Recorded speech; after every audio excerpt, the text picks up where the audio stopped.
গত এক সপ্তাহ আগে ইউএসসিআইএস থেকে অ্যাডজাস্টমেন্ট অব স্ট্যাটাস সংক্রান্ত একটা ঘোষণা আসলো। ঘোষণা আসার সাথে সাথেই চারপাশে প্যানিক ছড়িয়ে পড়লো। সবাই বলল যে এখন আর আমেরিকার ভিতরে বসে অ্যাডজাস্টমেন্ট অব স্ট্যাটাস করা যাবে না, আপনাদেরকে আমেরিকার বাইরে গিয়ে নিজের দেশে গিয়ে কনসুলার প্রসেসের মাধ্যমে গ্রিন কার্ড নিয়ে আমেরিকা আসতে হবে। ঘোষণাটি দেখে আমি একটা ভিডিও তৈরি করলাম, বললাম যে ভাই প্লিজ ওয়েট করেন, প্যানিক করার কিছু নেই, নতুন কোনো চেঞ্জ আসেনি, শুধু ইউএসসিআইএস এর অফিসারদেরকে তাদের পুরনো একটা পলিসির কথা মনে করিয়ে দেওয়া হয়েছে এবং এই পলিসিটাও তাদের ডিসক্রেশন ইউজ করার ক্ষেত্রে অ্যাপ্লিকেবল। তার মানে হলো আসলে নতুন কিছুই হয়নি। তারপরেও to be on the safe side আমি এক্সট্রা অর্ডিনারি সার্কামস্টান্সের একটা চিঠি অ্যাড করার কথা আপনাদেরকে বললাম। আমার ভিডিও দেখার পরে ডিপার্টমেন্ট অফ হোমল্যান্ড সিকিউরিটির অফিসাররা বিষয়টা ক্লারিফাই করে দিল এবং তারাও আমার মতো করেই বলল নতুন কিছু না, প্যানিক করার কিছু নাই, এখানে বসেই অ্যাডজাস্টমেন্ট অফ স্ট্যাটাস করতে পারবেন। না মজা করলাম, আমার কথা শুনে তারা এটা ক্লারিফাই করেনি, তারা তাদের মতো করে ক্লারিফাই করেছে, কিন্তু মেসেজ মূলত একই। আমি যা বলেছিলাম তারা গত ফ্রাইডেতে যে ক্লারিফিকেশনটা দিয়েছে মোটামুটি কথা একই, যে প্যানিক করার কিছু নেই, এখানে বসেই আগের মতো ভাবে আপনারা অ্যাডজাস্টমেন্ট অফ স্ট্যাটাস করতে পারবেন, শুধুমাত্র আগের চেয়ে একটু বেশি কেয়ারফুল হতে হবে, হুইচ ইজ ট্রু। আমি কয়েকটা বিষয় একটু আপনাদেরকে জানায় রাখি। আমরা যারা এখানে বসে অ্যাডজাস্টমেন্ট অফ স্ট্যাটাস বা বিদেশে বসে কনসুলার প্রসেসে আবেদন করি, আমরা অনেক বিষয়গুলিকে কিন্তু সিরিয়াসলি নেই না।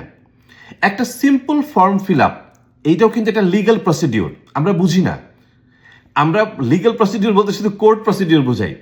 যে কোনো আইনের আন্ডারে, যে কোনো আইনের আন্ডারে আপনি যখন কোনো অ্যাক্টিভিটি করেন সবই কিন্তু লিগ্যাল প্রসিডিওর। পুরো ইমিগ্রেশন প্রসিডিওর কিন্তু immigration and nationality act in এর আন্ডারে হচ্ছে। কাজে আপনি যখন একটা ফর্ম ফিল আপ করছেন আপনি কিন্তু মূলত একটা লিগ্যাল প্রসিডিওর শুরু করছেন। কাজে যখনই কোনো লিগ্যাল প্রসিডিওর শুরু করবেন প্লিজ টেক ইট সিরিয়াসলি।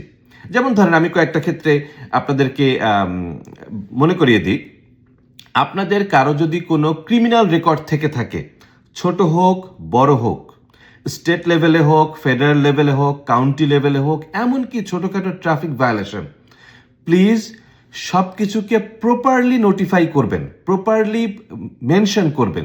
যেটা মেনশন করা দরকার সেটা করবেন, যেটা দরকার নেই সেটা করবেন না, কিন্তু জেনে বুঝে করবেন। ক্রিমিনাল রেকর্ড কিন্তু একটা বিগ ডিল যে কোনো ফর্ম ফিল আপ করার ক্ষেত্রে। তারপরে আমি যদি বলি পাবলিক বেনিফিট, আপনারা জানেন যে আমেরিকার যেগুলি লিবারেল স্টেট আছে, লিবারেল সিটি আছে, যেমন ধরেন নিউ ইয়র্ক, ক্যালিফোর্নিয়া, এইসব স্টেটে অনেক ধরনের বেনিফিট দেয় সেইখানকার মানুষদের জন্য। Citizen, non citizen, out of status সবাইকেই কিন্তু তারা দেয়। কিন্তু আমি সব সময় আমার ক্লায়েন্টদেরকে বা এমনি পাবলিকলি এরকম ভিডিও তৈরি করে বলি, আপনি আপনার জন্য যেটা এলিজিবল না সেটা অবশ্যই গ্রহণ করবেন না। এমনকি আপনি অফিসে যাওয়ার পরে সেই কর্তৃপক্ষ যদি আপনাকে দিতেও চায়, আপনি না জেনে না বুঝে বেনিফিট নেবেন না। কারণ অফিসারের দায়িত্ব এটা না যে কে এটার জন্য এলিজিবল কে এলিজিবল না সেটা যাচাই বাছাই করে দেওয়া, ওর দায়িত্ব শুধু দিয়ে দেওয়া, উনি দিয়েই দিবে। কিন্তু আপনাকে জেনে বুঝে নিতে হবে আপনার জন্য কোনটা অ্যাপ্লিকেবল কোনটা অ্যাপ্লিকেবল না। আমি অনেক অ্যাপ্লিকেশন দেখেছি এই পাবলিক বেনিফিট নেওয়ার কারণে কেস ডিনাইড হয়ে গেছে, আরএফই আসছে, এনওআইডি আসছে, অনেক সমস্যা হয়েছে। সামান্য একটু ভুলের কারণে অনেক বড় বড় ভুল হয়ে যাচ্ছে। তারপরে আরেকটা বিষয় একটু আপনাদেরকে মনে করিয়ে দিই, I-485 অর্থাৎ অ্যাডজাস্টমেন্ট অফ স্ট্যাটাস বা যে কোনো ফর্ম ফিল আপের ক্ষেত্রে প্রচুর ভুল তথ্য চলে যায়, কনফ্লিক্টিং ইনফরমেশন। ধরেন এর আগে, এখন থেকে 2 বছর আগে আপনি একটা ফর্ম ফিল আপ করেছিলেন, সেখানে আপনি যে ইনফরমেশন দিয়েছেন আজকের ফর্মে টোটালি কন্ট্রাডিক্টরি ইনফরমেশন চলে যাচ্ছে। এখন এটাকে কিন্তু ইউএসসিআইএস ফ্রড হিসেবে নিচ্ছে।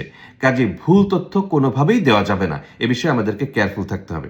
আরেকটা মজার কথা বলে আজকের ভিডিওটা শেষ করি, সেটা হলো গত 21 তারিখে যে ডিক্লারেশনটা এসেছিল সেটা কিন্তু ডিক্লেয়ার করেছিল ইউএসসিআইএস, আর গত ফ্রাইডেতে যে ক্লারিফিকেশনটা এসেছে এটা ডিপার্টমেন্ট অফ হোমল্যান্ড সিকিউরিটির কাছ থেকে। এখন হোমল্যান্ড সিকিউরিটি হলো ইউএসসিআইএস এর মাদার অর্গানাইজেশন। এখন এই যে তাদের ভিতরের যে ইন্টারনাল পাওয়ার স্ট্রাগল, এই বিষয়টা নিয়ে আমরা খুব একটা আলোচনা না করি, এটা আমাদের কনসার্ন না।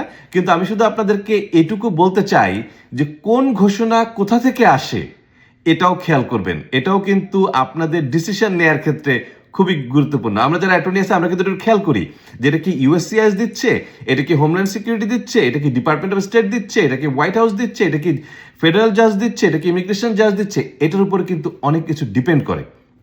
কাজেই আমাদেরকে সচেতন হতে হবে। আজকের এই ভিডিও থেকে যদি আপনি শুধু একটা ইনফরমেশন নেন, সেটা হলো আমাদেরকে সচেতন হতে হবে, আমাদেরকে জানতে হবে, বুঝতে হবে। এবং এ বিষয়ে এগেইন যদি কোনো প্রশ্ন থাকে, যে কোনো কনসার্ন থাকে, আমাদের সঙ্গে যোগাযোগ করতে পারেন। আমরা সর্বোচ্চ চেষ্টা করব আপনাদেরকে সব ধরনের সঠিক তথ্য দিয়ে 100% নির্ভুল অ্যাপ্লিকেশনের মাধ্যমে আপনাদেরকে সেবা করার চেষ্টা করব।